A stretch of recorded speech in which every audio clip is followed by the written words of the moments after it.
Tom Bauer, welcome to The Breakfast Show. This week, a huge week for you, my friend. 26, the book's out. Betrayal, Power, Deceit and the Fight for the Future of the Royal Family. And the reason there's so much talk about this book is this claim of yours, this astonishing statement said to be made by Queen Camilla to a friend, this is in the book, that Camilla said, and I quote about Harry and Meghan, she's been brainwashing him. They have kicked back already, Tom, ahead of publication, Harry and Meghan saying that this is deranged conspiracy, my friend. How do you answer that? Well, I'm firstly grateful to them because it pushed the book up to #1 on Amazon. And secondly, I'm not surprised. I mean, for them, it is any criticism is always poisonous and damaging, and particularly from me. But I can assure you it's very well sourced from the person who heard it from the Queen's mouth. And it's true. I mean, that's the point. It is actually, unfortunately, true at the time. I remember starting at Talk many moons ago, it seems now, and somebody asking me about what my view of their relationship was, and I rather unceremoniously used the phrase. Could the Montecito dream be turning into a constitutional nightmare? Imagine trading in the crown jewels for a Netflix login, only to find out the subscription might be cancelled by an Act of Parliament. 4 years, the whisper in the palace corridors and the roar in the tabloids has been the same. Has Prince Harry been playing a high-stakes game of follow the leader with Meghan Markle at the helm? But now, the stakes have shifted from PR battles to legal reality. We are talking about the very real possibility of the Duke and Duchess of Sussex becoming simply Mr. and Mrs. Windsor.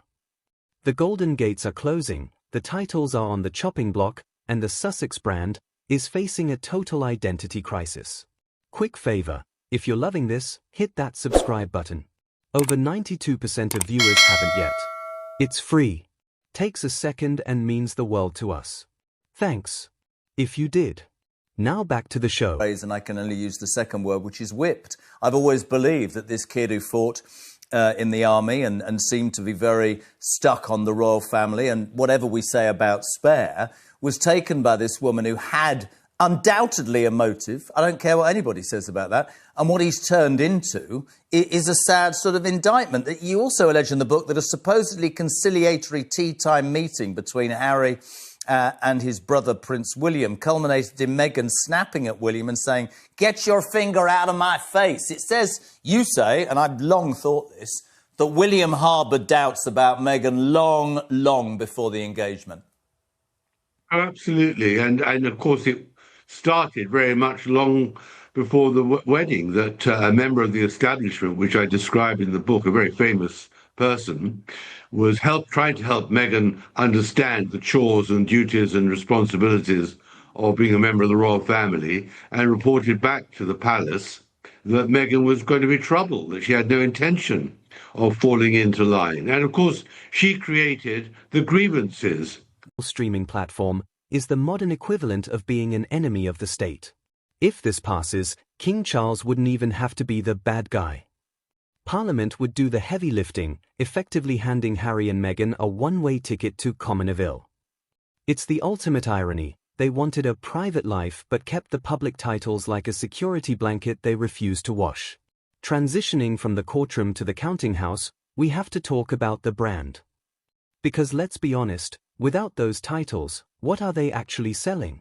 Meghan, the Duchess of Sussex, has a certain ring to it that opens doors at the UN and Netflix. Meghan from Montecito sounds like she's about to sell you a very expensive organic candle. The titles are the currency. They are the Wi-Fi password to the world of global influence. If you pull the plug on the titles, the Sussex brand suddenly has 0 bars of signal.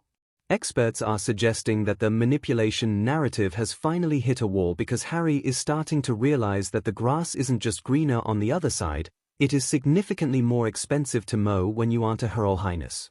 But wait, there is a twist in the plot.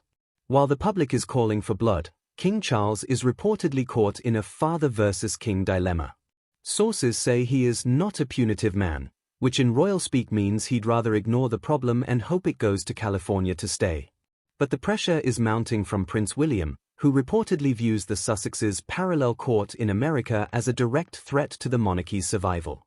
It is like a high-stakes game of Jenga. Every interview, every royal-style tour to Nigeria or Colombia, is another block pulled from the bottom. Eventually, the whole thing has to tumble. And when it does, it won't be a soft landing on a silk pillow. The current atmosphere in London is frosty, to say the least. As we move into the middle of 2026, the titles deprivation talk is no longer just a fringe idea from a few angry MPs. It is becoming a mainstream political talking point. Why? Because the British public is facing a cost of living crisis, and they aren't exactly thrilled about a couple living in a 14-bathroom mansion using British royal titles to sign multi-million-pound deals while contributing exactly zero to the public service of the United Kingdom. It is a PR disaster wrapped in a constitutional crisis, topped with a generous serving of "we told you so" from the palace traditionalists. So, where does this leave the American prince? Harry finds himself in a bizarre limbo. He is a prince by blood, a duke by gift, and a celebrity by choice. But you cannot be a part-time royal any more than you can be part-time pregnant. The firm has made it clear, you are either in or you are out. And if the manipulation narrative holds true, that Harry was led down a path he didn't fully understand, the awakening is going to be brutal.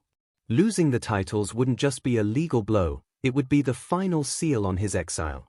He would be the first British prince in modern history to be effectively fired by the public he was born to serve. As we wrap this up, the big question remains, will they jump or will they be pushed? Some say Meghan is already planning the rebrand, shifting away from the royal connection to focus on her American Riviera orchard lifestyle empire.